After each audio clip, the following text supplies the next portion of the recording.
Akasha Vilaya 2.0 A Crimson Memory Before Dawn by director KCD or simply Krishna Chandra Das. Year 851, a UA, after Udyāmān's appearance. That is how this world counts its years now, not from a king's coronation, not from a god's birth, not from the founding of a city, from the day a man became something else entirely, and the world decided it needed a new calendar to mark the before and after. The before is gone, the after is what you are living in now. Udyāmān himself, the one who gave this era its name, the one whose shadow fell across 850 years of civilization, is gone. Absorbed into the void by creatures so vast they make the sky look small. The threat is over. The damage is not. This is not a story about the heroes who ended him. You already know that story. This is a story about everyone else.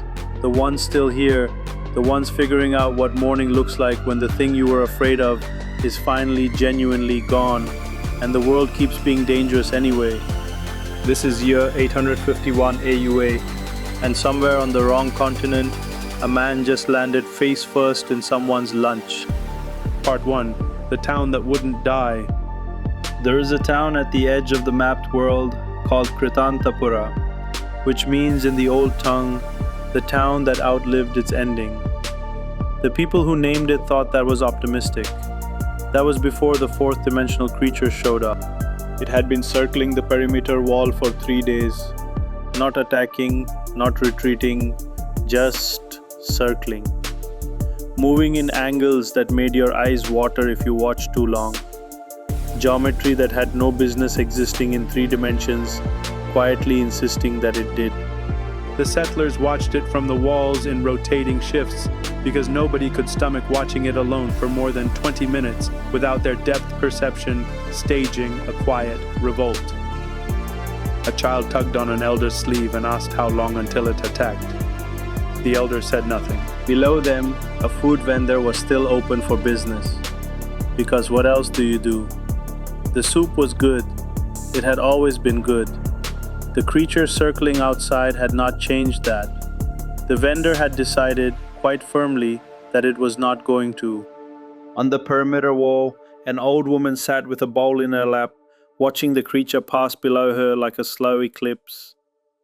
She had watched Akash Vilaya from this exact spot every evening for 40 years, first with her husband, then without him.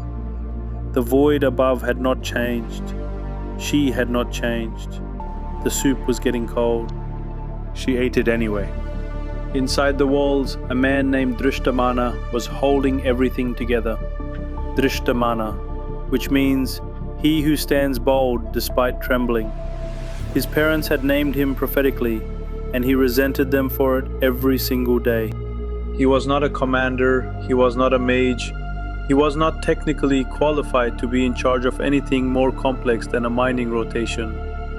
But the actual mage had died 2 days ago, walked straight up to the creature to provoke it into attacking so they could at least fight the thing, and the creature had not even looked at her, had simply continued its circuit as she stood there with her barrier crystal raised, waiting for an opponent that never acknowledged her existence. She had walked back inside, sat down, and her body simply gave out from the weight of it, the exhaustion, the fear, the 3 days of holding her breath, all at once, without warning, without drama. She was gone before anyone realized. So now it was Dhṛṣṭamana. He had told the settlement the plan was coming. He told them this every morning. He had been telling them this for 3 days. The plan was not coming. The plan had never existed. But the telling of it had kept 17 sleep-deprived miners from walking into the wasteland and simply giving up. So Dhṛṣṭamana kept his jaw locked and his voice steady and told them again. The plan is coming. The plan needed to be a sound plan. They believed him. This was the most terrifying thing that had ever happened to him, including the creature, the unwanted creature. The settlement had, at last count, 1 broken barrier crystal, 17 miners who had not slept, a substantial surplus of fermented root liquor that nobody had touched because drinking felt like surrender, and a child who kept making flower crowns and leaving them on the wall like offerings. What the settlement did not have: a plan, a mage, any rational explanation for why a fourth-dimensional creature was circling them like a slow, geometrically offensive moon, instead of simply killing them and moving on. This was the part that bothered Valarka the most. Valarka the Shero, Vallarika, which means she who wins and persists like a wine. She was 26 years old, she had not slept in 40 hours, and she had filled 11 pages of notes on the creature's circling pattern, because if she stopped writing, she would start thinking about her extraction team, and if she started thinking about her extraction team, she would not stop. Countless hours of pondering. 8 months ago, a fourth-dimensional breach had opened in the deep shaft where her team was working. She had been at the surface checking equipment. The breach had not waited for her to come back down. She pondered further.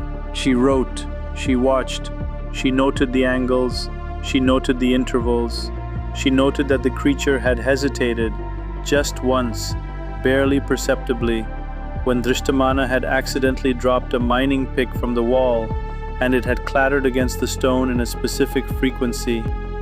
She circled that note 3 times and stared at it. Part 2, Wrong Continent, Great Entrance. At precisely the moment Dhṛṣṭamana was delivering his morning address about the plan that was definitely coming, the center of the main square exploded in red light. Not violently, not destructively, more like someone had set off a very confident firework directly at ground level with no warning and no apology. The kind of entrance that assumed everyone would be delighted. The settler's dove, the vendor grabbed her soup. Dhṛṣṭamana hit the ground with his hands over his head and stayed there for 4 full seconds before remembering he was in charge and standing back up. In the center of the square, in the slowly dissipating red smoke, something was face down in a food stall. It sat up, it became active. It was a man, or shaped like one. He was wearing more layers than seemed practical, every pocket bulging with scrolls and objects of unclear purpose, and he was covered from forehead to boot in somebody's lunch. He looked around the square with the expression of someone who had just arrived at a party and was genuinely thrilled to be there, regardless of how the party felt about it. He checked a crumpled note in his left pocket, then his right pocket, then a smaller pocket inside the first pocket. He found the note. He squinted at it. Good Udyámān. I am looking for a woman named Suvarṇaprabhā, she of golden radiance. She sold flatbread from a blue cart. Extraordinary flatbread. I still think about it. She put something in the crust. I never found out what. I have been thinking about it for 2 years. Is this the settlement on the eastern road past the collapsed rift valley? There was a silence. Dhṛṣṭamana. This is Kṛtāntapura, Western Continent. Good Udyámān, genuinely processing this. Western. Dhṛṣṭamana adds, Western. The scroll said Eastern. Dhṛṣṭamana. Which scroll? Good Udyámān, looking at the many scrolls in his pockets. I will need to look into that. Outside the wall, the creature stopped circling for the first time in 3 days. It tilted its geometry toward the red light still fading in the square, like a compass finding north, like something that had been waiting for a very specific signal had just received one. Nobody noticed. They were all staring at the man covered in soup. Narrator.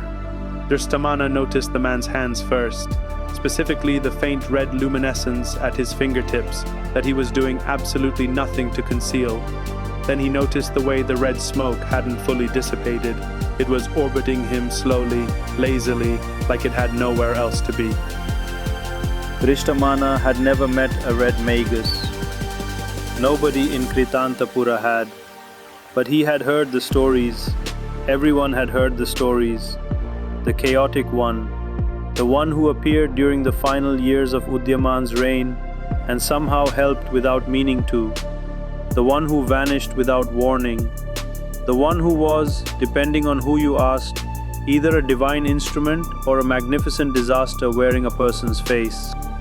The face of red mages did resemble Udyāmān, he thought as he shivered. Dhṛṣṭamana made a decision.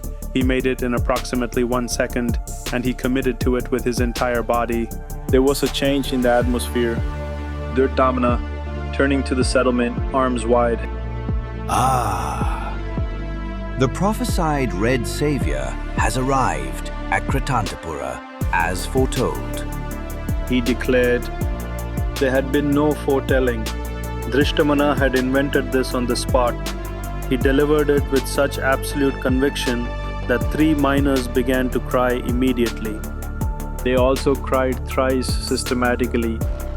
Good Udyāmān opened his mouth. Good Udyāmān, I am not. Dear sir, that was a bold declaration. I do possess otherworldly power. A small girl appeared from the crowd. She was holding a flower crown. She placed it on his head with the solemnity of a coronation. Good Udyāmān looked at the flower crown. He looked at the crying miners. He looked at the old woman who had come down from the wall and was watching him with the quiet evaluation of someone who had outlived several previous saviors and was not yet convinced. He looked at Dhṛṣṭamana. He lowered his voice. He was little fatigued by the use of mystical power known as prapti. Good Udyāmān, I am genuinely just passing through. I am on the wrong continent. I came for Flatbread. The red magus, he declared with little anxiousness. Dhṛṣṭamana. There is a 4th dimensional creature outside that wall that has been circling us for 3 days, and our mage is dead. And I have told these people a plan is coming every morning for 72 hours, and I have no plan. Please, 2 days. Just stand there. Look powerful. Good Udyāmān looked at the flower crown on his head.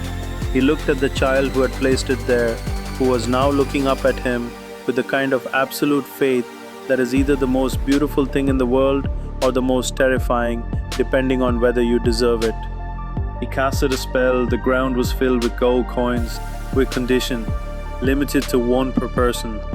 He straightened up with a laughter as he saw the grim faces of few, greedy face, realizing condition of his magic.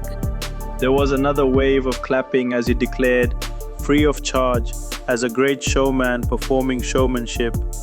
Afterward, the red magus made a serious face. He made the face, jaw set, eyes forward, the settled, knowing, ancient calm of a man who has seen the shape of things and is not afraid. The face of someone who absolutely has a plan. He further paused. Inside, he was thinking about which pocket the wrong scroll had come from, and whether he had any scroll at all that applied to 4th dimensional creatures specifically, or whether he was going to have to improvise everything from the beginning. He paused again. He had improvised everything from the beginning before. It had worked out, mostly. Approximately, in the broad sense of the word, worked. Good Udyāmān, out of the corner of his mouth, still holding the face. Is there any of that fermented root liquor left? Also not moving his face. Yes. Good Udyāmān. Good. Nobody drink it. I may need it. Part 3. Containment. That evening, Good Udyāmān decided to close the main gate. This was a reasonable decision. The creature was outside. The gate was between them and the creature. Closing the gate seemed like basic, sound, unimpeachable logic. He also decided, while closing it, to reinforce it. Just a little. A simple containment reinforcement. He had done it before. He was fairly confident he had done it before. He selected a scroll from his left cargo pocket, the one with the green marking on the end, which he was almost certain meant structural reinforcement and not permanent dimensional seal. He was not certain enough. The gate sealed with a sound like the world exhaling. Red light traced every edge of it in a pattern that was frankly quite beautiful.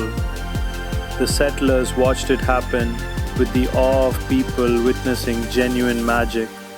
Good Udyámān stared at it. He tried the reversal. Nothing. He tried a different reversal. The light got brighter. He put the scroll back in his pocket and turned around. Dhṛṣṭamana. The Red Savior has sealed the gate. We are protected. This was intentional. The Good Udyāmān, precisely as planned. Outside, the creature resumed its circuit. Closer now, 3 feet from the wall instead of 30. Its geometry pressed against the stone like a question nobody had the vocabulary to answer. Balarika wrote this down. She wrote, "It moved closer when the red light appeared. Second time. First time was arrival. Pattern?"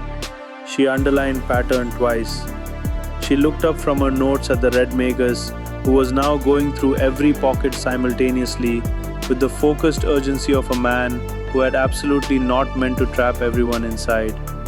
She added a third underline, started a new page. Part 4. The Living Settlement. What happened next was not planned by anyone, which in Kṛtāntapura was how most good things happen. Good Udyámān attempted his first spell at sundown. He was aiming for a light source. The settlement's torches had been burning low for 2 days. He got a light source. He got approximately 40 light sources.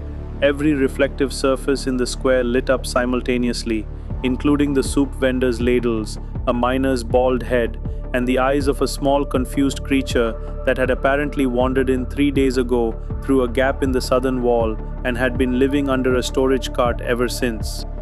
The square was suddenly, blazingly, warmly lit. It looked like a festival. The Red Savior has brought us light, as foretold. Good Udyámān. That is significantly more than I intended. The second spell worked backwards. Good Udyámān spent 20 minutes manually fixing what it undid. Sitting against the southern wall with 3 scrolls wedged into a gap, 4 miners sitting beside him because there was nothing else to do and he seemed like he might want company. He did. Nobody mentioned the gap. The third spell summoned something small, approximately the size of a boot. It appeared in the center of the square, looked around with what seemed like profound confusion, made no sound, and sat down. Good Udyámān looked at it for a long moment. It looked back. Good Udyāmān, everyone please ignore that.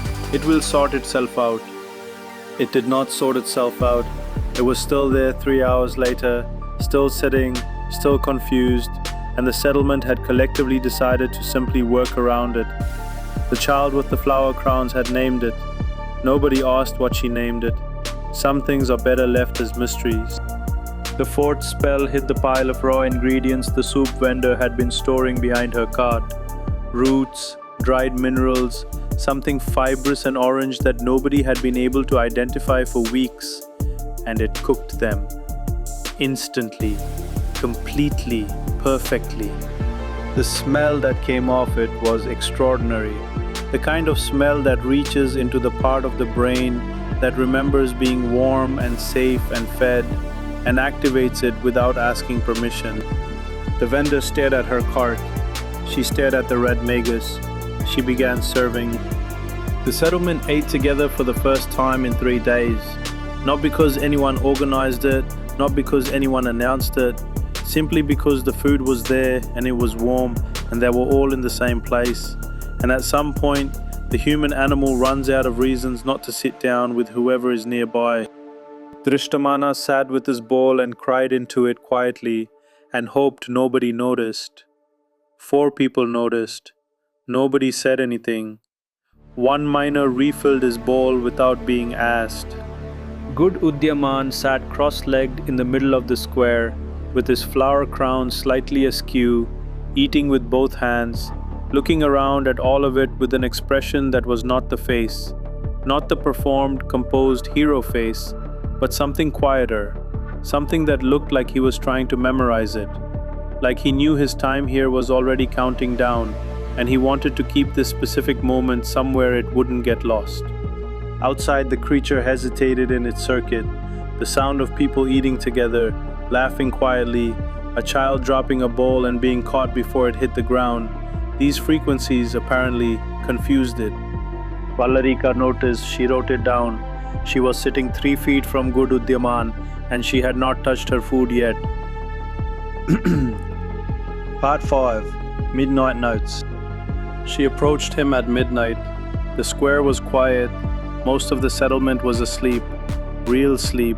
The first real sleep in days, brought on by warm food and the specific exhaustion of people who had been afraid for so long that comfort, when it finally arrived, hit them like a physical blow.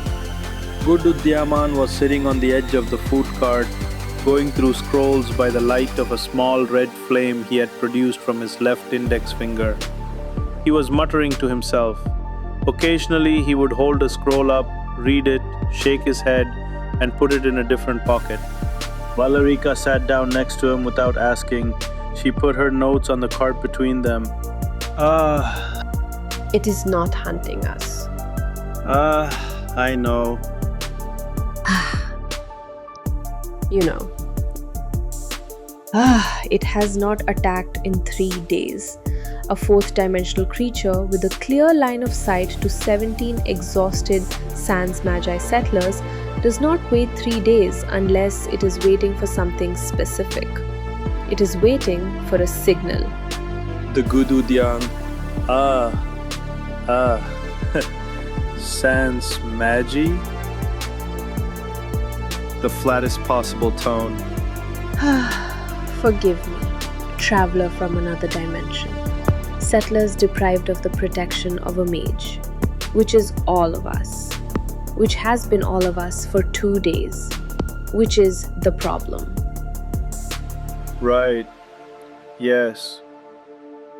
That is significantly more alarming when you say it that way. Yes. The circling pattern matches dimensional rift coordinates. It is a sensor. Something else is using it to watch the settlement.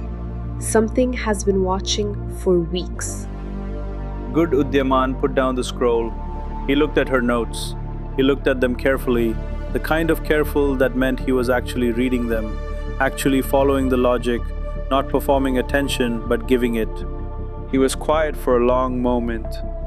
Good Udyámān, I understood approximately half of that. Which half? Good Udyámān. The half that means something in this settlement is sending a signal out, and the creature is relaying it. And whoever is receiving it has been watching you for weeks and has not acted yet, which means they are either very patient or they are waiting for something specific to happen first. Yes, that is the correct half. Good Udyámān looked at the sky. Akashavalaya burned above them, vast and indifferent, the accretion disk of Ton 618 painting the aurora in violent golds and reds. He had looked at the sky from many places.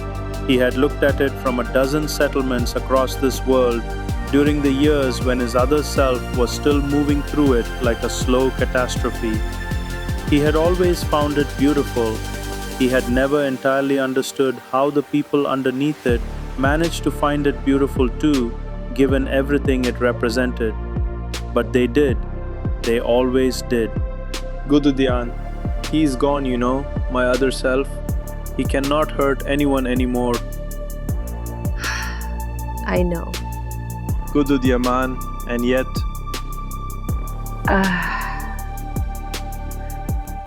And yet something learned from watching him, and is still out there, and is patient, and is organized, and has been circling this specific settlement for 3 weeks before we even noticed. They sat with that for a moment. The small, confused, summoned creature wandered past them in the dark, sat down near the food cart, and appeared to go to sleep. The child had left a flower crown next to it. Nobody had done that consciously. It had simply appeared there the way small kindnesses do, without announcement.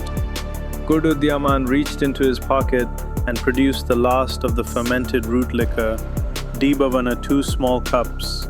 He handed one to Valarika. Good Udyámān, tell me about your extraction team. She did not answer immediately. She looked at the cup, she looked at the sky, she looked at her notes.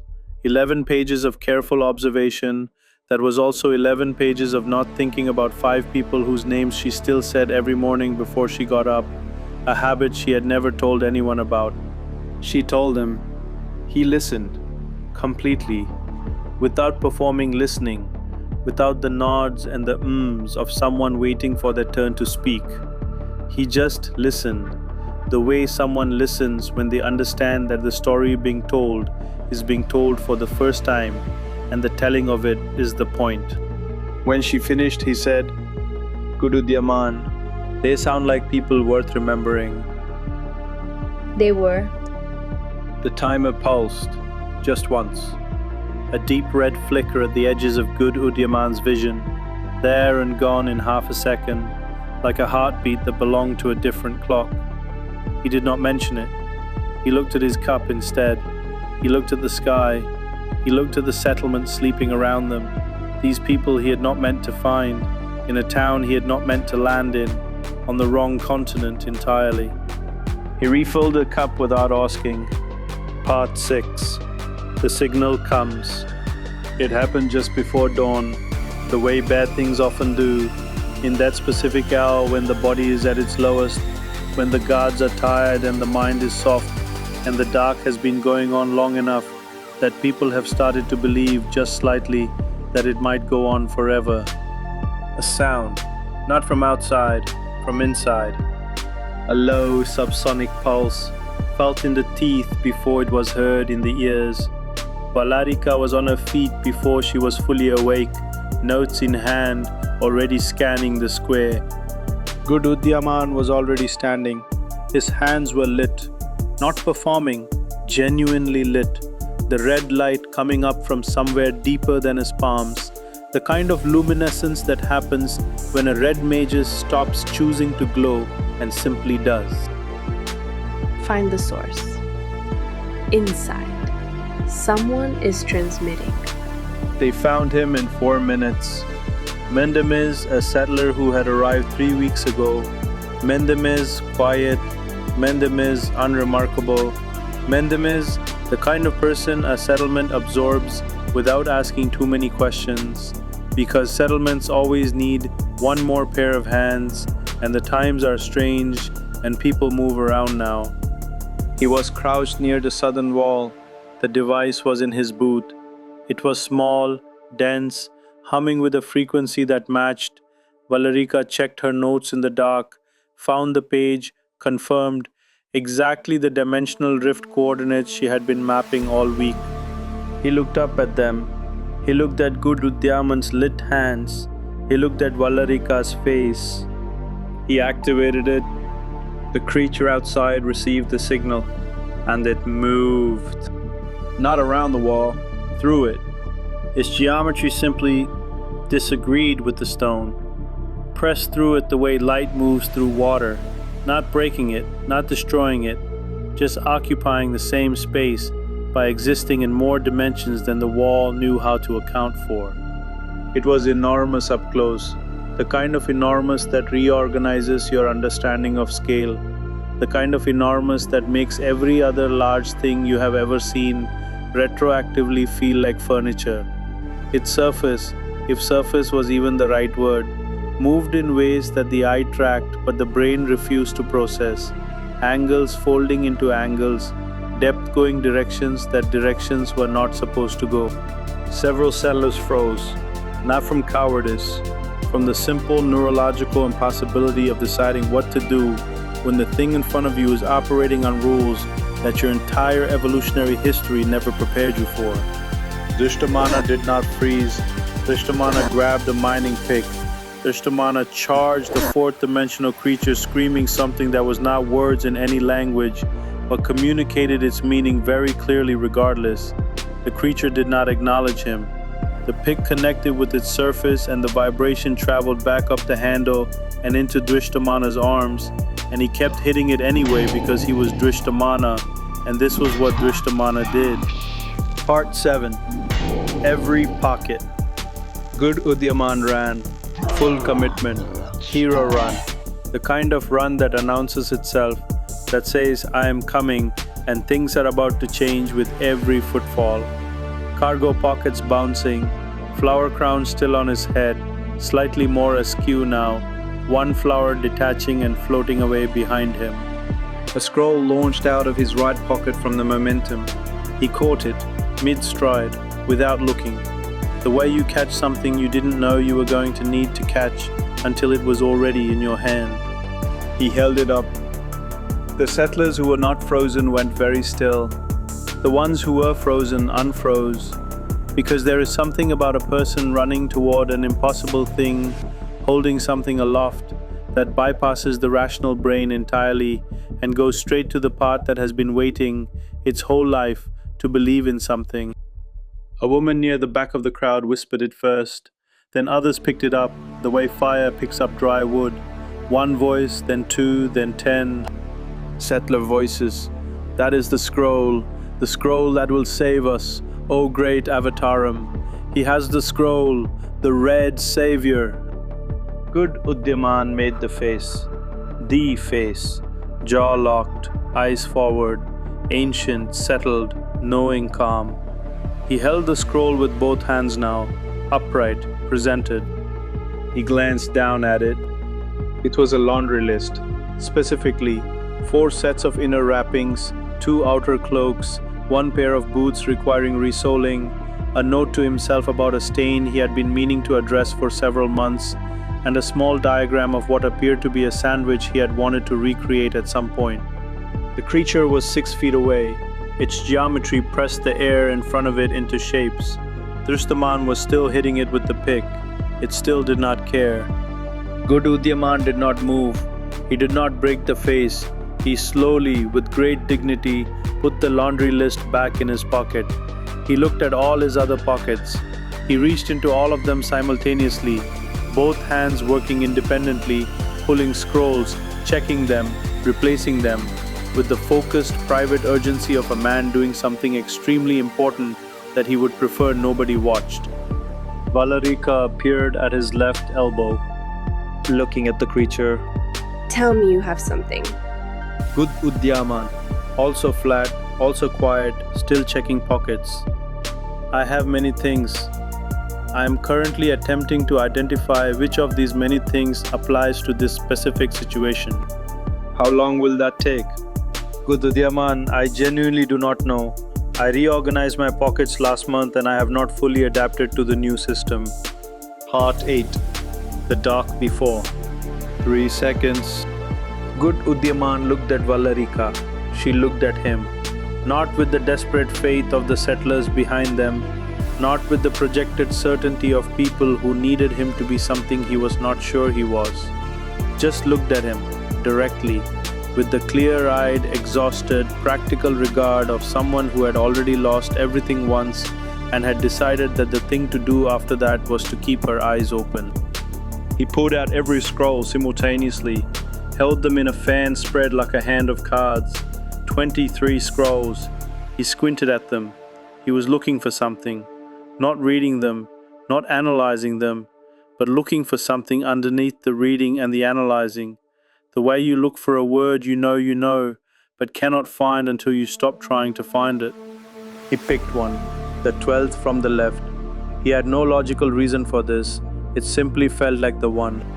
Good Udyámān, I will need to time this. How long do you need? Good Udyámān, I have absolutely no idea. Already moving. Then I will make you some time. She crossed the square in 11 steps, reached the settler with the device in his boot. He saw her coming and reached for it, to reactivate it, to send the signal again, to call the creature to finish what it started. Valerica got there first. She stomped on it, once, with everything she had. With 8 months of grief and 40 hours without sleep and 11 pages of notes and 5 names she said every morning before she got up. The device went dark. The signal stopped. The creature froze. Its circling pattern, the constant, patient, geometric orbit it had maintained for 3 days, simply stopped. It hung in the space it occupied, its angles shifting uncertainly, its purpose suddenly absent. Like a messenger whose message has been intercepted, like a sensor with nothing left to sense. Half a second of dimensional disorientation, maybe less. Good Udyámān threw the scroll. He threw it wrong. He knew immediately he threw it wrong. The angle was off, the release was early, the spin was backwards. None of it was how this spell was designed to be delivered. And he knew it in the half second after it left his hand with the specific, intimate despair of someone watching a mistake happen in slow motion while being completely unable to stop it. The scroll hit the creature handle first, bounced off its surface, unrolled on contact. The spell, a mid-range dimensional compression designed to be activated at controlled distance by spoken incantation, activated on contact instead, at point-blank range, without the incantation, backwards. What happened next took approximately 4 seconds and would take significantly longer than that to explain. The short version, a dimensional compression spell activated backwards at point-blank range on a 4th dimensional creature already in a state of disorientation does not compress. It reverses. It takes the creature's own dimensional geometry and folds it inward along its own axis, which, for a being that exists across 4 dimensions simultaneously, means it is briefly, violently occupying itself, which nothing can do, including 4th dimensional creatures. The creature folded, back through its own rift, gone. And then something larger, something that nobody in the square could see, but everyone somehow felt. A tremor not in the ground but in the air itself, in the dimensional fabric stretched thin across this region for weeks by whoever had been watching. The creature had not been alone. It had been a node, one point in a web of surveillance that stretched across relay points, across rift coordinates, across weeks of patient, organized observation, a web that had one fatal design flaw. Every thread ran through the same center. When the center folded, the threads followed. All of them, simultaneously, across the entire region. Every sensor, every relay, every carefully positioned watching point, dark, gone. As if someone had reached into a vast and intricate machine and pulled out the single piece everything else depended on. Somewhere, something that had been very patient for a very long time had just lost its eyes. Good Udyámān stared at the place the creature had been. He stared at his hand. He stared at the scroll still unrolling on the ground. That was the one. Part 9. The Garden and the Timer. Dawn came the way it always does, without asking permission, without checking whether anyone was ready, without any particular sensitivity to what the night had just put people through. It simply arrived, gold and indifferent and objectively quite beautiful. The gate seal dissolved at sunrise with a soft red exhale. Good Udyámān looked at it and realized he had set a timer on it after all. He simply hadn't remembered doing it, which was, honestly, the best possible outcome given the alternative. The settlers poured through the gate and into the dawn in the particular way of people who have been inside for too long, not running, not celebrating, just walking out and breathing and looking at the sky with the specific gratitude of people who were not entirely certain 12 hours ago that they would be doing this. The ground where the creature had phased through the wall was already changing. Valerica noticed it first, the soil darkening, deepening, something beneath it reorganizing itself with the quiet urgency of life that has been waiting for exactly this opening. The first shoots were already visible, hyper-colored, impossible, the particular vivid wrongness of a corpse garden finding its footing in the real world. By the time Dhṛṣṭamana noticed, it was already past his knees. By the time he had organized a committee to discuss it, it had flowers. Dhṛṣṭamana, looking at the garden, deeply moved, already preparing remarks. I am declaring this a public park, effective immediately. By order of me. Good Udyámān stood at the edge of the garden. The flower crown was still on his head. He was not making the face.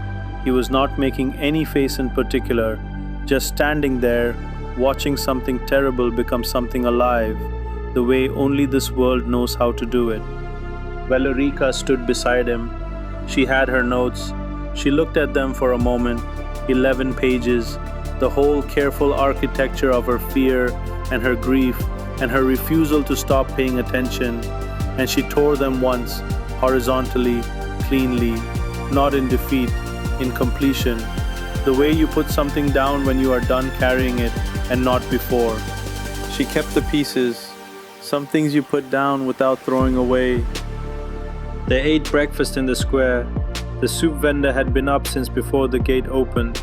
The small, confused, summoned creature had not left. The child had made it a flower crown of its own. It appeared to accept this. Good Udyámān told Valerica about Suvarṇaprabhā's flatbread. The crust, the things she put in it that he had never identified. He described it with the total commitment of a man for whom this remained an open and genuinely important question. Valerica listened. She thought about it seriously. She suggested it might be a specific mineral found in the eastern rift valleys that had mild energy conducting properties and an unusual flavor profile when heat treated. Good Udyámān stared at her. Good Udyámān, I need to go to the eastern rift valleys. You need to go to the eastern continent first. You are still on the wrong one. Good Udyámān, this is a solvable problem. I have scrolls. You have many scrolls. The timer pulsed again, stronger this time. The red at the edges of his vision bleeding inward, closer than before. The clock that lived in a different universe, counting down in a language his body understood, even when his mind was busy elsewhere. He looked at the settlement, the park that used to be a breach point, the gate standing open for the first time in 3 days. Dhṛṣṭamana giving what appeared to be a very long speech to a crowd of miners who were eating through it with the contentment of people who have survived something and know it. The old woman back on the perimeter wall with her soup, watching Akasha Vilaya the way she watched it every morning, the way she would watch it tomorrow morning, the way she had watched it for 40 years and intended to watch it for whatever years remained. The child appeared in front of him, looked up. The flower crown on his head had lost 2 more flowers during the night. She produced a replacement from her pocket.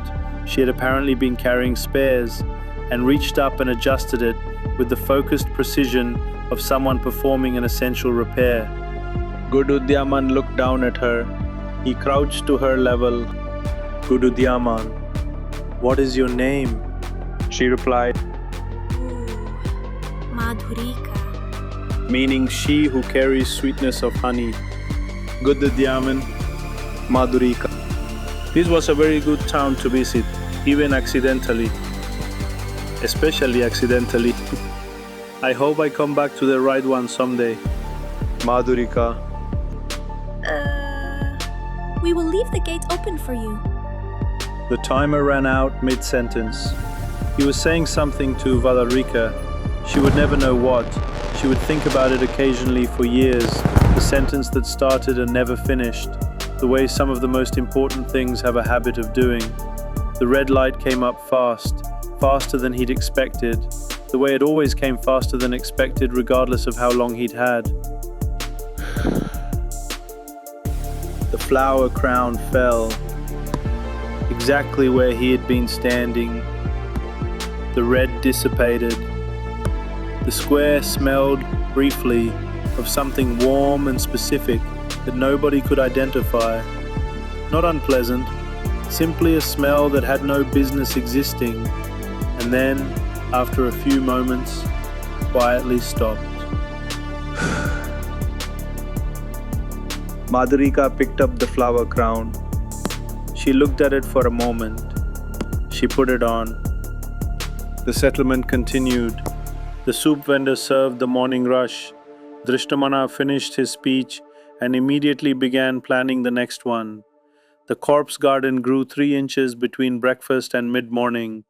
The small, confused creature found a patch of sun near the cart and settled into it with the satisfaction of something that had been looking for exactly that patch of sun for a very long time. Valarika stood in the square for a long time after the red light was gone. She had a new page open in her notes. She wrote 5 names at the top of it, the ones she said every morning before she got up. Then she wrote a 6th. She looked at the 6th name for a moment. She looked at the sky. Akasha Vilaya burned above all of it, vast and patient and indifferent, the black void of Tan 618 at its center, eternal and consuming and utterly unchanged by everything that had happened below it in the last 24 hours. The old woman finished her soup, started a new bowl, watched the sky, did not waste the morning. From this, the plan never came. It never had to. Good things rarely arrive the way you plan for them. They arrive wrong continent, wrong scroll, wrong timing, face first in someone's lunch, and then they cook the food and light the square and fold the impossible thing back through its own geometry and vanish before you can say thank you. And the morning comes anyway, and the soup is warm, and the void watches as it always has, as it always will, completely indifferent to the fact that down here, in the town that outlived its ending, someone just left the gate open for a man who may or may not find his way back. Life is short, the void is forever. Might as well eat the soup. End. The good man returned at last to his indestructible realm. Here the architecture defied the very concept of mortality. Skyscrapers of magnificent height pierced the heavens, their breathtaking spires outshining the humble beauty of the earth far below. Entire cities of towers were forged from impossible materials, shimmering elements and imperishable alloys that no mortal man could ever hope to synthesize, let alone possess in a single lifetime or the next. Stepping into the quiet sanctuary of the highest spire, he approached the giant sweeping windows. Below him rolled a vast, charming sea of clouds, glowing with the ambient light of a world untouched by decay. Yet, as he gazed out across the infinite, perfect expanse, a heavy sorrow anchored his heart.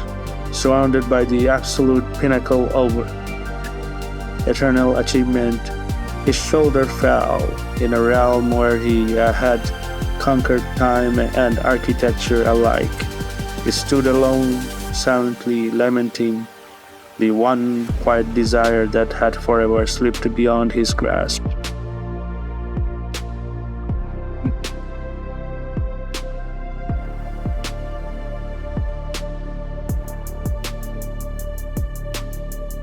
Ah, dear me, all these sprawling wonders of the universe gathered in one realm, and yet it lacks the simple flatbread I crave.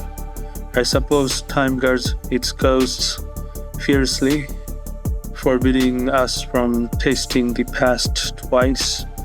Still, I must admit, it was quite the adventure.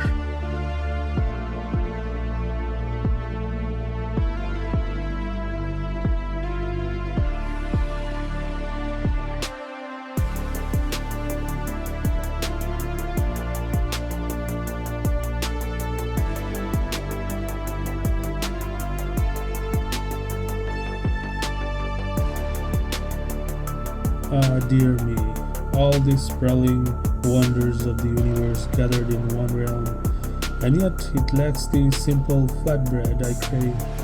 I suppose time guards its ghosts fiercely, forbidding us from tasting the past twice. Still, I must admit, it was quite the adventure.